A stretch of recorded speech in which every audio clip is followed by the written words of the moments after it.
New analysis by the FDA shows Johnson & Johnson's vaccine is safe and provides strong protection against severe COVID-19. That means the agency is likely to authorize the shot later this week. Our ABC 10 News anchor Derek Stahl is going in depth to explain how the results were better than some doctors expected. The 62-page report from the FDA confirms what Johnson & Johnson announced last month, that the company's single-dose vaccine is 72% effective in the U.S. and even better at preventing severe disease. But the report revealed something UC San Francisco's Dr. Peter Chin-Hong wasn't expecting. The surprising thing is that it actually performed pretty decently against the South African variant. FDA regulators found Johnson & Johnson's vaccine was 64% effective in South Africa, where the vast majority of cases are caused by the tricky B.1.351 variant. That's 7 points higher than the company's first estimate.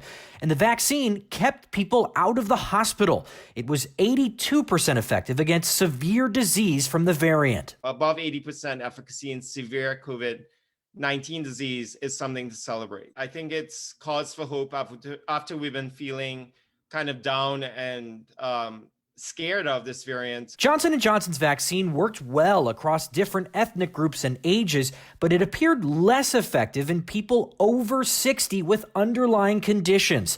The efficacy for that group dropped to 42.3%.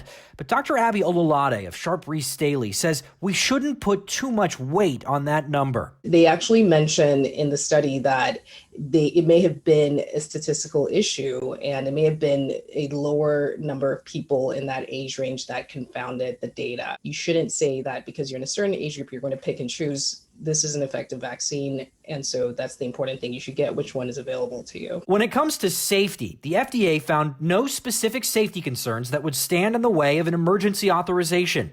The vaccine causes some of the short-term side effects we're familiar with, like fatigue, headache, muscle pain, and fever, but it does it less frequently than the vaccines from Pfizer and Moderna. There were no reports of severe allergic reactions that have popped up in rare occasions with the other vaccines. Out of the 45,000 volunteers, the FDA did note that 15 people who got the vaccine developed blood clots compared to 10 in the placebo group. There's no direct link at this point that states that the vaccine is definitively what caused it, but they're going to continue to monitor that. Another welcome surprise, Johnson & Johnson's vaccine reduced asymptomatic cases by 74%. That's the most encouraging data we've seen so far, that vaccinated people are less likely to unknowingly spread the virus to others. But at this point, health officials say people who get the shot do need to continue wearing masks. Derek Stahl, ABC 10 News. And this new analysis from the FDA will be presented to a group of outside advisors on Friday for a vote.